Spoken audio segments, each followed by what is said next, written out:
Hi అందరికీ నమస్కారం. ఈ సంవత్సరం 2026లో మేడారం శ్రీ సమ్మక్క సారలమ్మ మహాజాతర జనవరి 28 నుంచి 31 వరకు ఉంటుంది. అయితే అప్పుడు విపరీతమైన జనంతో రద్దీగా ఉంటుందని ఇప్పుడే వెళ్ళి దర్శనం చేసుకుందామని నేను ఒక 10 మంది ఫ్రెండ్స్ అనుకొని బయలుదేరాము. రాత్రి 11 గంటలకు హైదరాబాద్ నుంచి ఒక మినీ బస్ మాట్లాడుకొని బయలుదేరాము.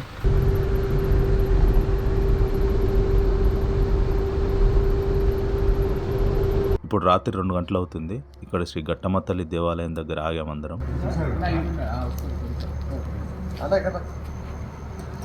ఇదే శ్రీ ఘట్టమ్మ తల్లి దేవాలయం. అయితే మేడారం వెళ్ళే భక్తులందరూ ముందుగా ఈ ఘట్టమ్మ తల్లిని దర్శించుకుంటారు. తొలి పూజలు ఇక్కడ చేసి తమ క్షేమంగా జరగాలని బయలుదేరుతారు. ఇలా ఘట్టమ్మ తల్లిని తొలి దర్శనం చేసుకుంటే క్షేమం శుభమని భక్తులు నమ్ముతారు. అలాగే ఆచారంగా కూడా వస్తుంది.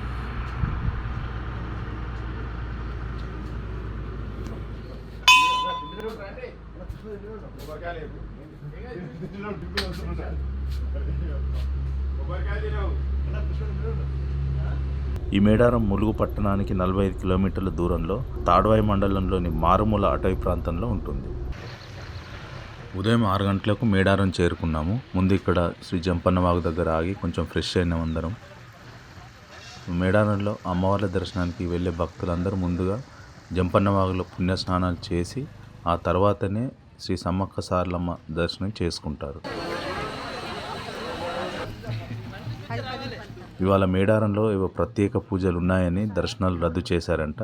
కానీ ఆ విషయం మాకు తెలియకొచ్చాము. అయినా సరే మాకు ఉదయం దర్శనం 6 గంటలకు చాలా బాగా జరిగింది. రష్ చాలా తక్కువ ఉంది. దర్శనాలు రద్దు చేశారని తెలిసి చాలామంది రాలేదు. ఇది శ్రీ సమ్మక్క తల్లి గద్దె. ఈ అడవి తల్లుల జాతర అంటే గిరిజనులకు చాలా పెద్ద పండుగ.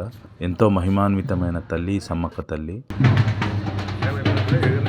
భక్తుల కోరికలు తీర్చి కొంగు బంగారం చేసే చల్లని తల్లి సమ్మక్క తల్లి.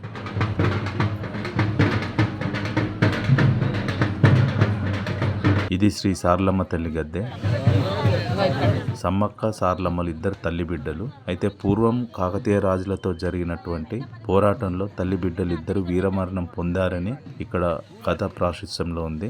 ఆ తర్వాత కాలక్రమేణా జరిగిన పరిణామంలో కాకతీయ రాజు అయినటువంటి ప్రతాపరుద్రుడు శ్రీ సమ్మక్క తల్లిని వనదేవతగా కొల్చాడని, 2 ఏళ్లకు ఒకసారి సమ్మక్క సారలమ్మ జాతర నిర్వహించాలని ఆదేశాలు జారీ చేశాడని ఇక్కడ చెప్పుకుంటారు. అప్పటి నుంచి జాతర అట్లా మొదలైందని కథ విస్తృతంగా ఇక్కడ ప్రచారంలో ఉంది. అయితే 2 ఏళ్లకు ఒకసారి మాఘశుద్ధ పౌర్ణమి రోజున ఈ తల్లి బిడ్డల జాతరను జరుపుకునే సంప్రదాయం ఇక్కడ ఉంది.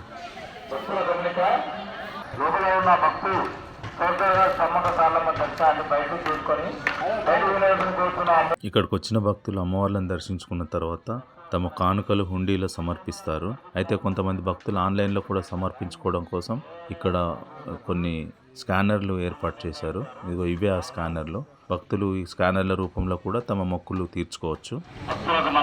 జనవరి 28 నుంచి 4 రోజులు జరిగే ఈ మహాజాతరకు సుమారుగా 1.5 కోటి మంది భక్తులు వస్తారని అంచనా వేస్తున్నారు. దానికి అనుగుణంగానే ప్రభుత్వం అన్ని ఏర్పాట్లు చేస్తున్నది. అయితే రవాణా శాఖ వారు కూడా రాష్ట్ర నలుమూలల నుండి ప్రత్యేక బస్సులు ఈ జాతర సమయంలో నడుపుతారు. ఈ తెలంగాణ రాష్ట్రం నుంచే కాకుండా వివిధ రాష్ట్రాల నుంచి కూడా అధిక సంఖ్యలో భక్తులు పెద్ద మొత్తంలో అమ్మవార్లను దర్శనం చేసుకోవడానికి వస్తారు.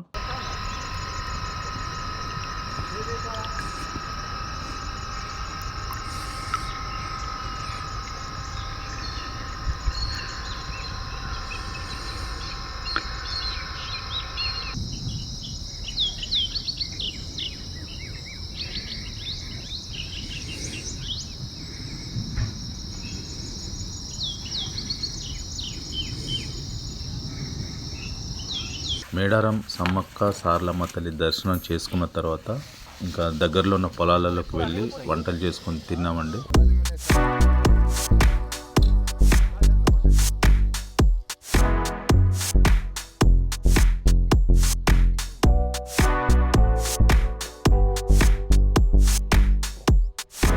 పక్కనే చిన్న వాగు ఉంది. ఆ వాగులో నీళ్లు మంచిగా మొకాల్లోకి నీళ్ళు ఉన్నాయి. ఫ్రెండ్స్ తర్వాత ఆ వాగులోకి వెళ్ళి కొద్దిసేపు హ్యాపీగా వాటర్లో ఆడుకున్నాం అందరం.